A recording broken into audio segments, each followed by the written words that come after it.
Newsfirst Newsline with Faraz Shaukat Ali. Good morning and a very warm welcome to Newsline, live from the Newsfirst studios in Dawson Street in Colombo, as always, broadcasting on TV1. And this morning, our guest is the Deputy Minister of Public Enterprise, Mr. Eran Wickramaratne. Good morning to you, Mr. Wickramaratne. Good morning. And how are you? And thank you for coming on the program. Thank you for inviting me. What's the state of our economy then? You have to look at it in the context of the global economy. What's happened after about 2 decades of growth, continuous growth, mainly driven by the growth in India and China. The world economy was on a growth path that has slowed down now. As you know, the Chinese economy has slowed down, the Indian economy has slowed down, and we were part of the Asian revival, and therefore when Asia slows down, Sri Lanka has slowed down too. So growth rates all over the world have come down. In addition to that, our exports largely go into the US and to the European continent. And those economies have grown very slowly. Therefore, the last 1.5 years, growth has been slow. I guess when we look at the global economic situation, that will probably continue for at least another year, in my view. So we are living in a context, often people talk of the economy as if, governments have complete control and complete reign over the economies. There is no such situation. Right. In addition to that, we have inherited an economy with twin deficits. There was a budget deficit and there is also a balance of payment or a current account deficit. So that's the reality. So when you have a budget deficit, you have expenditures which are way in excess of the revenues that you have, just like the household. Right. You see, and then what do? You end up borrowing. After a while, your borrowing costs go up because you have to pay the capital, you have to pay the interest back. And when your borrowing costs goes up, right, it gets to a point you borrow to pay your borrowings. Right. Now you know that in a household, that's just the red light, it's danger, right? It's similar in the Sri Lankan economy, right, that you are borrowing to pay your debt. In the current period, there are huge debt payments that are due, right, I think in excess of about $4 billion. So what do you do as a government? Our first priority is to stabilize the economy, you see, and once you stabilize the economy, tackle the fundamentals. When the growth path begins to change, then you're sitting pretty because you're going to benefit from it. So one of the decisions that we made is basically not to borrow, to lay a foundation to attract investment, right, instead of borrowing. So that's the path we are presently following. We have put in confidence measures, confidence building measures. We've got understanding with the International Monetary Fund, right, and that understanding will bring about $1.5 billion. And with other bilateral negotiations are going on, we will have their support, and with friendly countries. But this understanding has sort of impacts on political life, and also it's not unconditional, is it? It's like all borrowings, whether you get it from China, you get it from India, you get it from Japan, you get it from some other country, right, or you get it from a bilateral. Obviously, there are obligations. Borrowing itself is an obligation. You go to the bank, you borrow for whatever business or whatever. It comes with certain obligations to the bank. So no borrowing is free of obligations. Actually, the issue is negotiating yourself to a preferred position. That's really the trick. The IMF tend not to like subsidies and so on. So we have a situation where various politically difficult decisions have been forced upon us if we were to get this money. I think there are two ways of looking at it, right? As I said, that every borrowing comes with certain obligations, and that's normal, that's natural, whether it's individual, whether it's the company, or whether it's the country. The question is whether those obligations are actually acceptable to us or not. That depends on us. It depends on what we are willing to accept. Deputy Minister, the number of cases where the IMF prescription has failed is greater than where the prescription has actually cured the problem. Yeah, I think we need to be a little careful in the use of words. Yeah. We're talking about IMF prescription. I think this is the past, you see, and certainly going back to the year 2000, 15 years ago, certain situations, the remedies prescribed by the International Monetary Fund subsequently proved to be a failure. I think the fund is far more sensitive to that issue, because after all the fund's reputation in itself is at stake, and therefore there is a much more open relationship in basically deciding what's actually possible, what's not possible to do. This is not just about the economy. I think the IMF clearly understands that it is about the political economy. So you need to balance both, so that's on one hand. There's another way to look at it.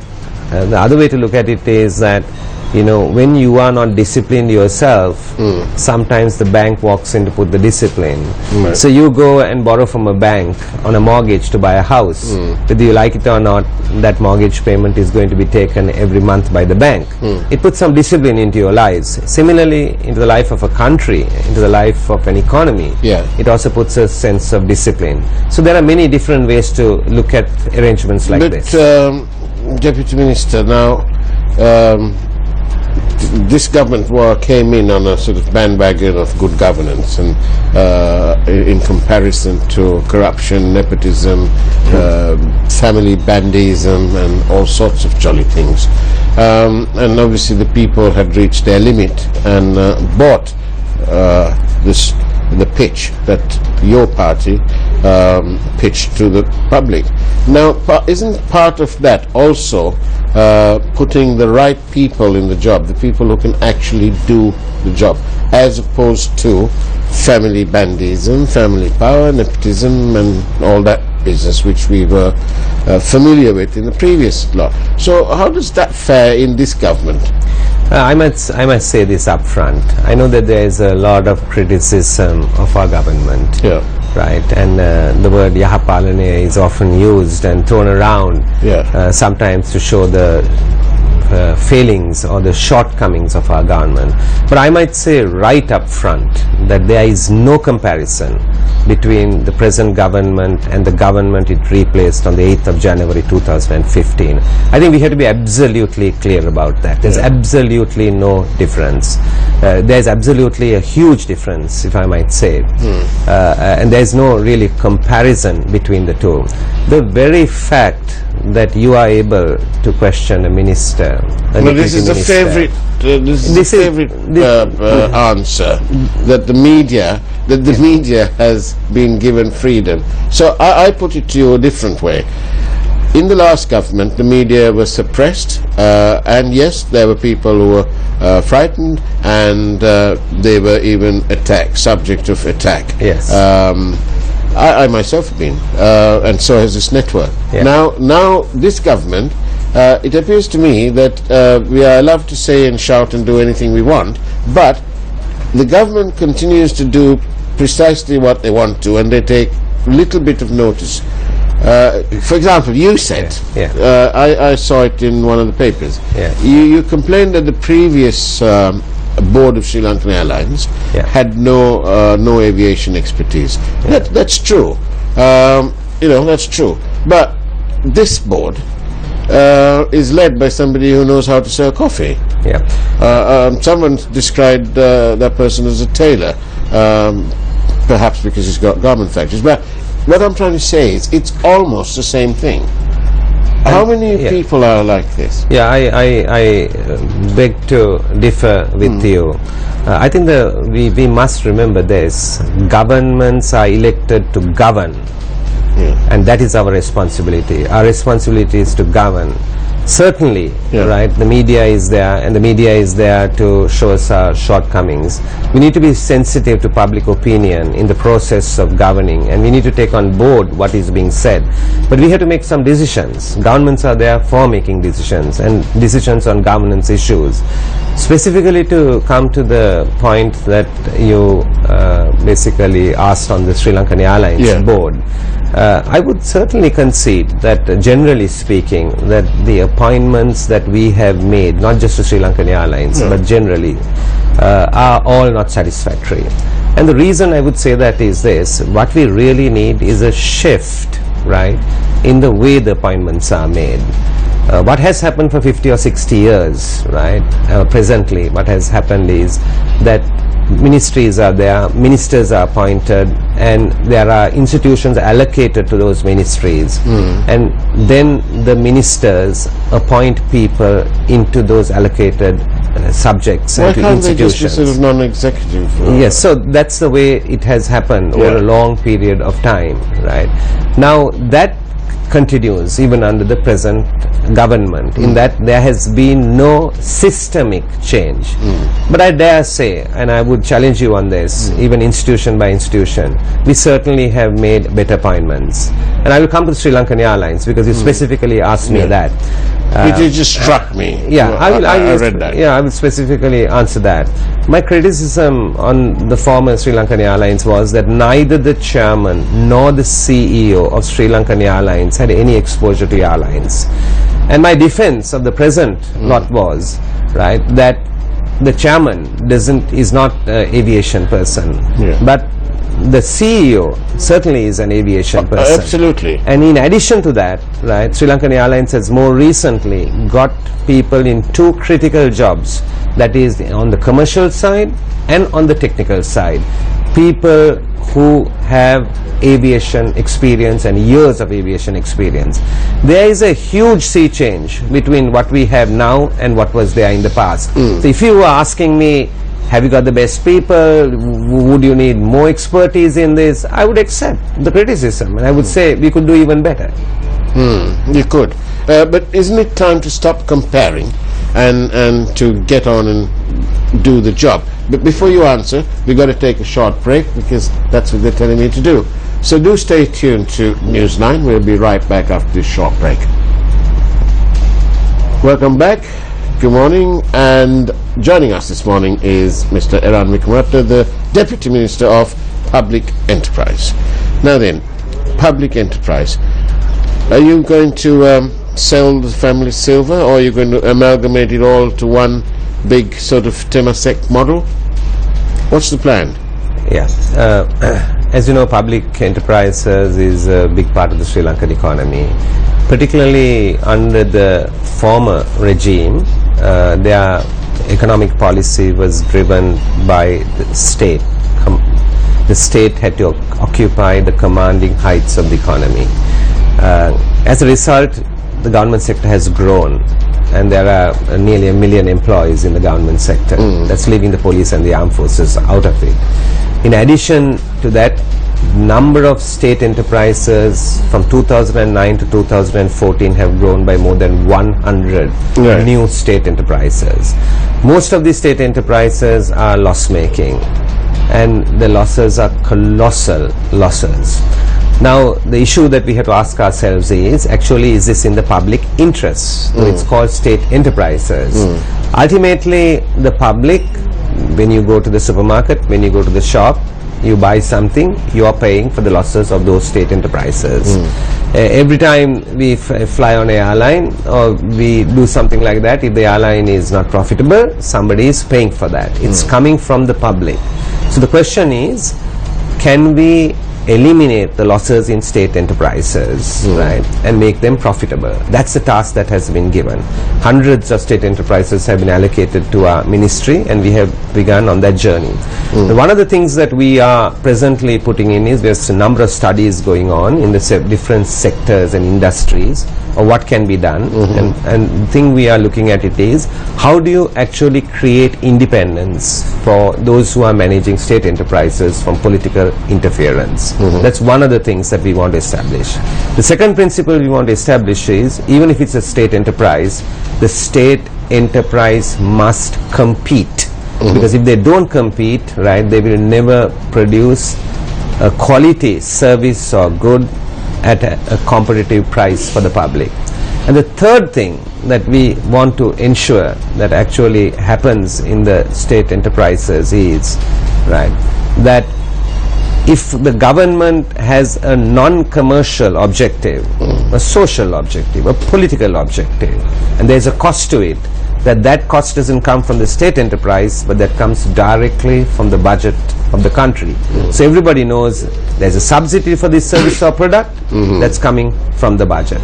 So that framework is being worked on. We are planning to bring legislation into Parliament to create the framework for it and then basically implement it.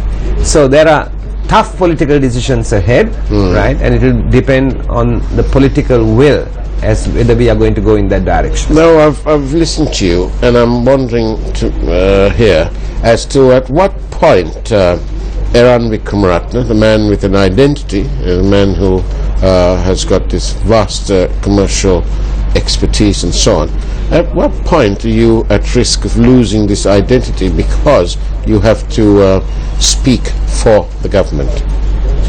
It's like this, right? If you are an independent observer, right, then you can speak independently. If you go and join anything, if you join a company, you can criticize the company, but you have to criticize the company internally in a way that it does not affect the brand of the company. If you are in a civil service organization, there are certain criticisms that you can make, but you also have institutional responsibility for the organization that you are in. If you join government, there are ways in which you can criticize your government, and that is largely internally. And therefore, like in all positions of responsibility, you have collective responsibility, and therefore what I have to do is not just external, I have a lot of work to do internally too. Can I just go back to Sri Lanka Airlines for a second? You know, you're a God-fearing man. Can you put your hand on your heart and say that we've got the best people for the job? I couldn't say that we've got the best people for the job, not just for Sri Lankan Airlines, for anything. We could do much better when you're talking about people across the government service. But, you know, Mr. Wickramaratne, we find that there's a certain group of people who are friends of those who are holding power, who have got what is widely perceived as the plum jobs. So it's almost as though you've got to be in that group, friends of whoever, before you can get yourself a plum job. But that doesn't do any good for the country. Yeah, I would say that, as I said, that the system that prevails is that when a government is swept out of power and a new government comes into power, you basically put the people you know, and that's what has happened in the past, that's what happens presently. I think the question is not who the people are. That's not the question. I think we have to have an institutionalized system where anybody could nominate anybody, but whether the people have the qualifications or not, right, for that particular job is what we need to institutionalize, to see whether they have the qualifications or not. For example, right, I'm a politician, right, I might have somebody in my family who is very well qualified, right, but I may not be able to put that person into a job because there may be a conflict of interest if it is in my purview. But that doesn't stop that person from going into another area of government. After all, they are individuals as well, right? But if you were to still put them even into another area of government, there will be a criticism that that person is there only because he is so and so, so and so. Yeah. Therefore, if you have an institutional arrangement, right, it clears both sides. It clears the individual because the individual is protected and the person is there on their merit. It also doesn't throw an aspersion on somebody else who is probably related or connected or knows somebody all their lives. You've just mentioned qualification and conflict of interest, which brings me nicely into my next question. No interview is complete without this, and that's the central bank. What on earth is going on? Why can't the government have a fit, proper, robust inquiry into very serious allegations of poor performance at the central bank, and then make any appointment? Why is this mad rush to have the current governor there? And what is all this business about him making all sorts of policy statements and this, that and the other, when the main matter has not been looked into and concluded?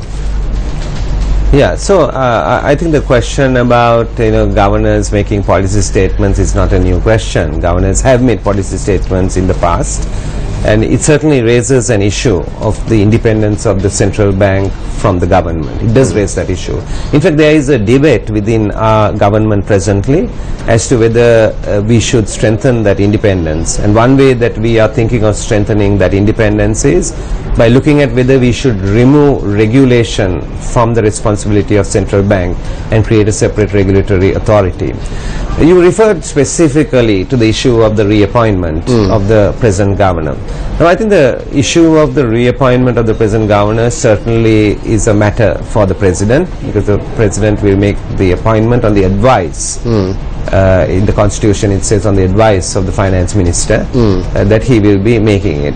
Now, there are two things here. The first thing is the present incumbent in the job, right, needs to basically make it known whether he is available for the job or not. I think that's the first issue.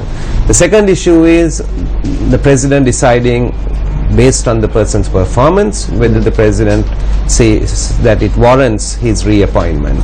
I think these two considerations, these two matters are both relevant to this particular debate. And the reason it's relevant is because there's a lot about it in the media, everybody is reading about it, everybody is talking about it. I think when the president makes that decision, there are two things that the president will take into account. The governor of the central bank is also basically the head of the monetary board of the country, and therefore the governor of the central bank should generally be somebody who has basically an economics background and particularly an understanding of monetary policy. The second thing I think that needs to be taken into consideration is that the central bank is a large institution, and there has to be somebody who has the institutional capability and the management capacity in actually handling the central bank. And not have this sword of the conflict of interest hanging over your head. Yes, so I think the president will certainly take those two criteria in evaluating the performance of the governor. And the issue you raised about the conflict of interest, right, is something that the president would definitely consider. But I would reject this idea that there has been no investigation into the allegations. That idea I would reject. And the reason I would reject it is I was myself a member of the Committee on Public Enterprises in Parliament. In the previous Parliament, right? And the Committee on Public Enterprises went into the transactions referred to in fair detail. The inquiry was not complete, but certainly the inquiry did not arrive at the conclusion that the governor of the central bank was guilty. It did not arrive at that. Now, we all know and we understand that the new parliament, the Committee on Public Enterprises, is continuing with that investigation, and it hasn't reached a conclusion, and when it reaches a conclusion, it will present its report to Parliament. And based on that report to Parliament, I think the government will act. Is that going to be including this current court that's going into this matter? Is it going to include a forensic analysis of the trading of the son-in-law's company to put to bed the claim of conflict of interest? You keep saying don't compare yourself with the past regime, and I think that in anything that you are looking at, you have to have some benchmark in making a comparison. I think one big comparison to make is that the Committee on Public Enterprises in Parliament is an independent committee of Parliament. It is chaired by a member of the JVP presently, and they are not given into nonsense. They want to make sure that whatever they are doing is done transparently and properly, and therefore I have every confidence, right, that the findings that come from there will be presented to Parliament and our government will act on it. But the previous COPE in the previous Parliament were within hours, really, of releasing that report to Parliament before the wind was taken out because Parliament was dissolved. No, that's not accurate. That's not accurate at all. Being a member of the Committee on Public Enterprises, we had a lot more investigation to do. We had a lot more people to be called. We had a lot more evidence that was required actually to come to a conclusion. What they were trying to do, and that is why this false impression has been created, what they were trying to do is to present an interim report. Right. Now you can't produce an interim report on an investigation. It's a little bit like, you have a case, you go before a court and the judge is hearing the case, and halfway through the case the judge says, oh, it's going to take another 3 months before I conclude, therefore I shall issue an interim report. That never happens in those kinds of either judicial or quasi-judicial things. There's never an interim report. That was not proper, right? And that is why that impression was created. You have to hear it to the end before you can actually pronounce. Are you confident that in this Parliament, this COPE going into this matter will hear it to the end? Do you have confidence in the JVP? Do you have confidence in the opposition? They are members of this. It is up to the opposition to prosecute. It's up to the opposition to hold the government responsible. If you have no confidence in the opposition, then Sri Lanka has no hope. Finally, can I ask you, do you think, in all honesty, that Sri Lanka is on the right road economically? I think we are right at the beginning of that, right? We have a long way to go. As I said, right, we have some macroeconomic imbalances which have to be corrected. It won't be easy. It's going to be a tough road ahead, right? But I believe that if in the next year to a year and a half, if we lay the foundation properly, then I think we will definitely reap the benefits in 3 to 4 years' time. So we certainly have some hard decisions ahead. We need to take those hard decisions. We need to reform. We need to reform the state-owned enterprises. We need to reform the public sector of the country. We need to create confidence by having consistent policy on taxation, for example, right? And so that the private sector feels confident in investing. So we have a lot of things to establish confidence and to establish the credibility of what we are doing. So I think we are right at the beginning of that. We have taken over a very difficult economic situation in which we are turning around. I feel confident that if we just pursue doing the right thing rather than the expedient thing, we just do the right thing, that we will definitely benefit when the global economy turns around. I could go on asking you questions for another half an hour because it's been very interesting having you on the program, Mr. Wickramath, and thank you very much for coming on Newsline. We appreciate it, and do come back on our network anytime, including on Pathika in July. Thank you for watching Newsline. We wish you a great day ahead. Take care and God bless.